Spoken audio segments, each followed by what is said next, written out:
सुप्रभात विद्यार्थियों। आज का हमारा ऑनलाइन वीडियो बीए पार्ट प्रथम वर्ष इतिहास के प्रथम प्रश्न पत्र में सेंधव कला के ऊपर है। हमने पिछले वीडियो में सेंधव धर्म, वैदिक धर्म, जैन धर्म, बौद्ध धर्म, भारतीय साहित्य में तुलसीदास, कालिदास, रामायण, महाभारत, पुराण इत्यादि विभिन्न विषयों पर हमने अध्ययन किया था। आज हम सेंधव कला के ऊपर चर्चा करेंगे। सिंधु सभ्यता या सेंधव नगरों का योजनाबद्ध निर्माण, विशाल स्नानागार,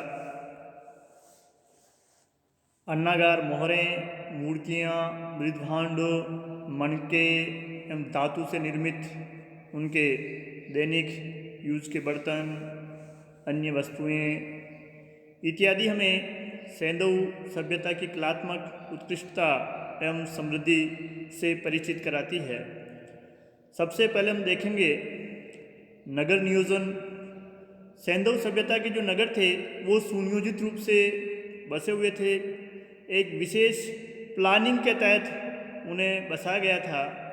अधिकांश नगरों में हमें पश्चिम में दुर्ग या गढ़ी मिलती है जो कुछ ऊंचे स्थान पर निर्मित होती थी, और पूर्व में नगर भाग या जनसाधारण के रहने के निवास स्थान हमें प्राप्त होते हैं।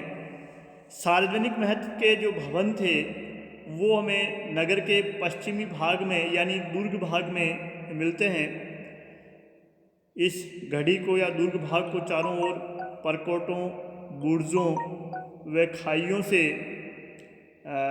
सुरक्षित किया गया था। इसकी सुरक्षा का प्रबंध भी किया गया था, जिससे ऐसा अनुमान लगाया जाता है इस गढ़ी भाग में शायद पुरोहित या शासक वर्ग रहा करता था। सेंधव सभ्यता के नगरों में सड़कें सीधी और एक दूसरे को समकोण पर काटती थी, जिससे संपूर्ण नगर कई वर्गाकार या आयताकार खंडों में विभक्त हो जाता था। सड़कों की चौड़ाई 9 से 34 फीट तक हुआ करती थी। गलियां भी 9 फीट तक न्यूनतम चौड़ी होती थी।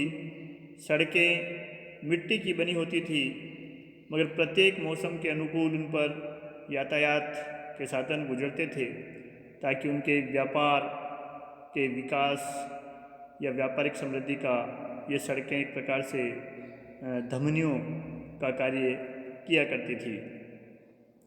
सिंधु सभ्यता के घर जो थे वो पर्याप्त बड़े थे।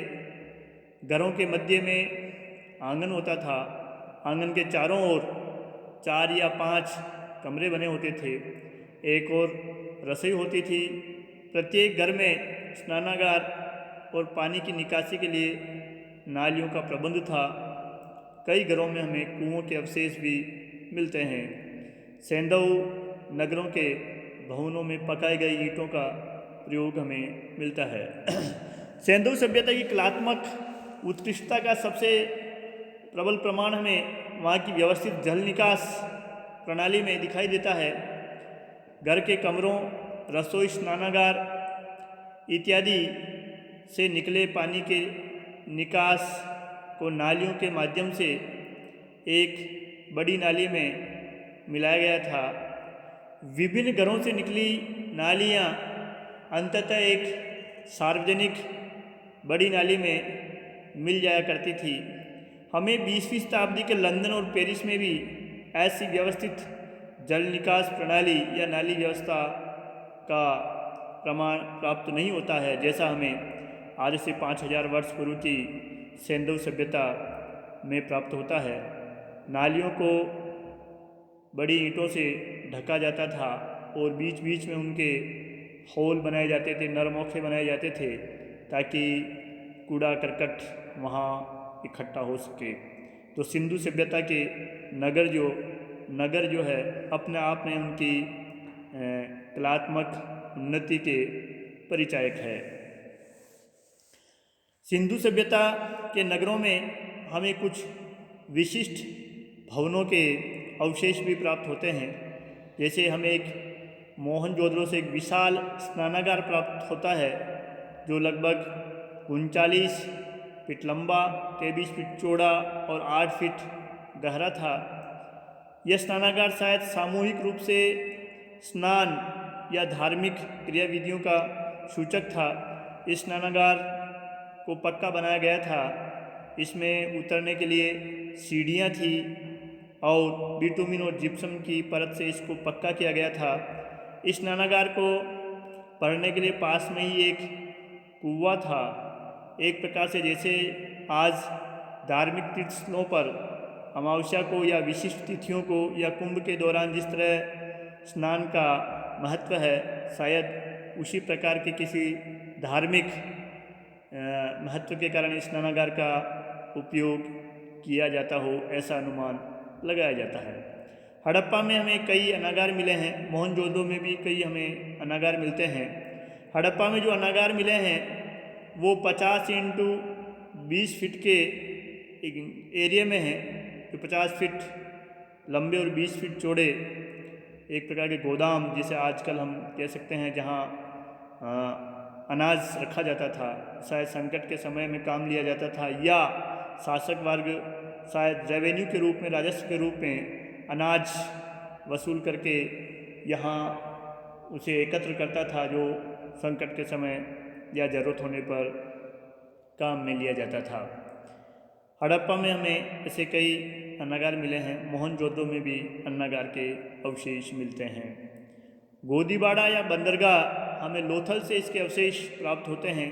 लोथल में भोगवा नदी के किनारे एक 214 इंटू 36 मीटर का एक ईंटों का बना ढांचा मिला है, जिसे गोदीबाड़ा कहा जाता है, जहाँ तक जहाज आते थे और यहाँ सामान खाली करते थे या नया सामान यहाँ से जहाज़ों में चढ़ाया जाता था। तो यह है सिंधु सभ्यता वासियों के व्यापारिक रूप से जल मार्ग से व्यापार करने का सूचक या प्रूफ हमें उपलब्ध होता है।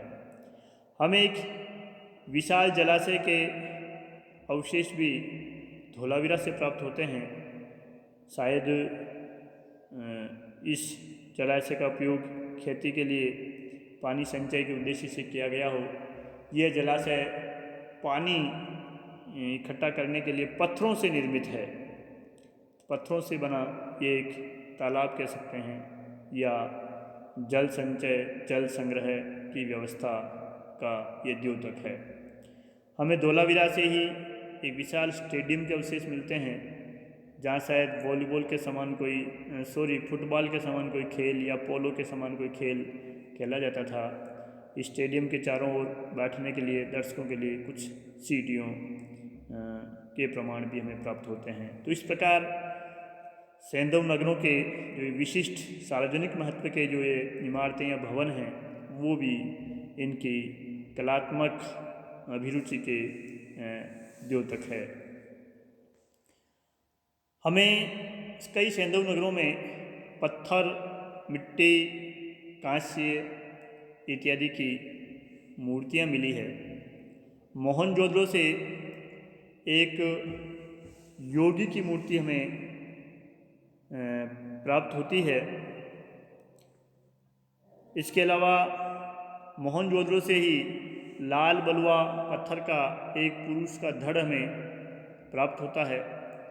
नृत्य मुद्रा में बनी आकृति का एक धड़ भी हमें मिलता है, जो शायद मूर्तिकार इसका निर्माण करते करते अधूरा ही उसने इसको छोड़ दिया था। मोहनजोदड़ो से एक नर्तकी की कांस्य मूर्ति मिली है, जो नग्नावस्था में है। नर्तकी के अंग प्रत्यंग बड़े सुडौल तरीके से उभारे गए हैं। देमाबाद से रथ की एक कांस्य आकृति हमें प्राप्त होती है।